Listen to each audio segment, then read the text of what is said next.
फिल्मों में विलन के शानदार अभिनय के दम पर लोहा मनवाने वाले रजा मुराद 51 सालों बाद यूपी के प्रयागराज पहुंचे। रजा मुराद ने योगी सरकार के कार्यों की जमकर तारीफ की। कहा कि फिल्मों के निर्माण के लिए सरकार बेहतर माहौल दे रही है। यूपी की कानून व्यवस्था की भी उन्होंने सराहना की है। कहा कि योगी सरकार ने निश्चित तौर पर बेहतर काम किया है। रजा मुराद ने कहा कि वे 51 वर्षों बाद संगम नगरी प्रयागराज आए हैं। यहां अब काफी कुछ बदलाव नजर आ रहा है। नोएडा में फिल्म सिटी बनाए जाने के योगी सरकार के फैसले का स्वागत किया। बोले कि प्रदेश में फिल्मों के निर्माण के लिए सरकार बेहतर माहौल दे रही है, सब्सिडी दे रही है और फिल्मकारों को सुरक्षा भी दे रही है। अब यहां प्रोड्यूसर फिल्में बनाने आ रहे हैं।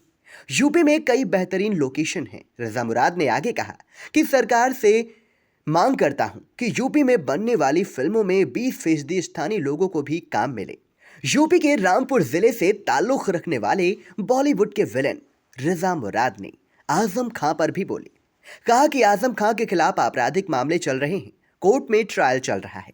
कहा कि हमारे देश की न्याय व्यवस्था बहुत ही मजबूत है। कसाब जैसे आतंकी को जिसको पूरी दुनिया ने गोली चलाते हुए देखा था, उसको भी अपना पक्ष रखने का मौका दिया गया। आजम को भी न्यायपालिका पर भरोसा करना चाहिए। रामचरितमानस को लेकर उठे विवाद पर भी रजा मुराद ने कहा कि हमारे देश के संविधान में अभिव्यक्ति की आजादी दे रखी है। किसी भी धर्म के धार्मिक ग्रंथों को लेकर विवाद खड़ा करना कतई उचित नहीं है। रजा मुराद ने और क्या कुछ कहा, आइए आपको सुना देते हैं। सिविल लाइन्स पे कोई बार्नेट्स होटल था, मैं वहाँ ठहरा था और यहाँ कोई उत्तम पैलेस नाम का कोई थिएटर है, वहाँ फिल्म परिचय लगी थी तो वो मैंने देखी थी। बड़ा प्यार है इस शहर से। संगम भी है, गंगा जी भी हैं, जमुना जी भी हैं और यहाँ दोनों का मिलन होता है। ये बहुत ही एक पवित्र और पावन स्थल है। और क्योंकि मेरा ताल्लुक़ उत्तर प्रदेश से है, मैं रामपुर का वासी हूँ और रामपुर से ही मैंने प्राइमरी एजुकेशन हासिल की, तो इलाहाबाद आता रहता हूँ जब भी कोई मौका होता है। और एक अच्छी तब्दीली देख रहा हूँ यहाँ पे, एक अच्छा चेंज दिखाई दे रहा है आपके शहर में। बदलाव काफ़ी अच्छा लग रहा है। बड़ी बड़ी इमारतें जो पहले नहीं थीं अब दिखाई दे रही हैं। सड़कें चौड़ी हो गई हैं, गाड़ियाँ ज़्यादा हो गई हैं और सबसे अच्छी बात यह है कि बॉम्बे से कनेक्टिविटी हो गई है एयरपोर्ट के थ्रू। तो ये पहले नहीं था। जब भी हमें आना होता था तो हम वाराणसी उतरते थे और 120 किलोमीटर हमें आना पड़ता था। लेकिन आज ये सुविधा है कि मुंबई टू प्रयागराज जो है वो डायरेक्ट कनेक्टिविटी। नहीं, मैं इसका स्वागत करता हूँ। इससे क्या होगा, देखिए, लोग यहाँ आने से इसलिए कतराते थे कि उन्हें सिक्योरिटी नहीं मिलती थी, उन्हें सरकार से कोई सुविधा नहीं मिलती थी, उन्हें सरकार की तरफ से कोई एश्योरेंस नहीं मिलता था। आज हर चीज़ है, आज सिक्योरिटी भी है, आज सुविधा भी है, आज जो है सरकार पैसा भी देती है अगर आप यहाँ शूटिंग करते हैं तो। और इतने अच्छे अच्छे यहाँ पे लोकेशंस हैं कि आज तक कोई वहाँ पहुँच नहीं पाए। और उसकी वजह यह है कि बस जितने भी स्टार्स हैं वो ज़रा यहाँ आने से पहले घबराते थे, क्राउड की वजह से, तोड़ फोड़ की वजह से अक्सर हो जाती थी शूटिंग्स में। पब्लिक जो है वो उत्तेजित हो। ऑर्डर आपको लगता है कि यूपी का बेहतर हुआ है? काफ़ी बेहतर हुआ है, बहुत बेहतर हुआ है, बहुत बेहतर हुआ है और ऐसा होना भी चाहिए। सरकार को लेकर क्या कहेंगे?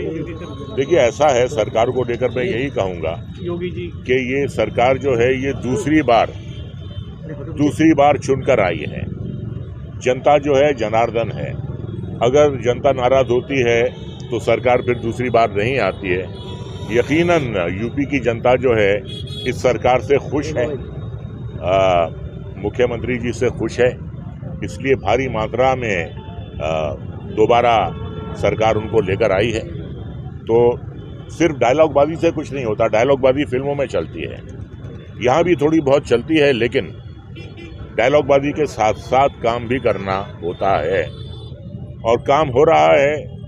जनता मुतमईन है, जनता खुश है, इसलिए जनता ने दोबारा इस सरकार को इस जिम्मेदार गद्दी या कुर्सी पर। देखिए, उन पे केस चल रहे हैं, एक दो केसेस में उनको सजा भी हुई है। देखिए, वो यहाँ के नागरिक हैं, उन्हें पूरा अधिकार है अपने आप को डिफेंड करने का, अपना बचाव करने का, और वो कर रहे हैं। और मैं ना उनका पक्ष ले रहा हूँ, ना मैं उनके विपक्ष में बात कर रहा हूँ, लेकिन जो हमारे मुल्क का कानून है वो ये कहता है कि जब तक किसी भी मुल्जिम पे जुर्म ना साबित हो तब तक वो बेगुनाह है। तो उन पे मुकदमे चल रहे हैं, दूध का दूध पानी का पानी हो जाएगा। हमारा तो ऐसा देश है कि हमने अजमल कस्साब को भी सफाई देने का मौका दिया, जबकि पूरी दुनिया ने उसे गोलियां बरसाते हुए देखा था। उसके बाद भी उसे अपनी सफाई देने का पूरा मौका मिला। हमारा देश तो इतना महान देश है, तो उन्हें भी हक है अपनी सफाई देने का। अगर वो बेगुनाह है तो फिर उसमें कोई डरने की कोई।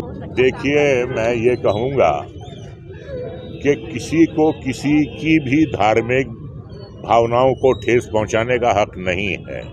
वो आप हिंदू हैं या आप मुसलमान हैं या आपका ताल्लुक किसी भी मज़हब से है, आपको देखिए, जो हमारा संविधान है उसने हमको अधिकार दिया है अपनी बात कहने का।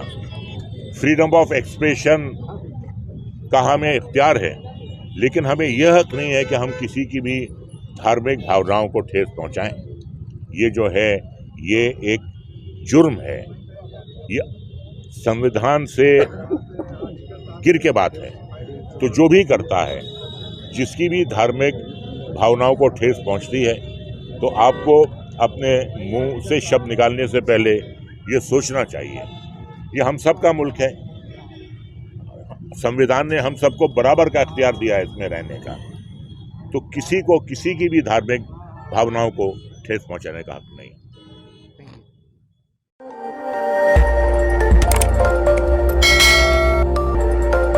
खबर आपकी, नजर हमारी। देखते रहिए आई इंडिया।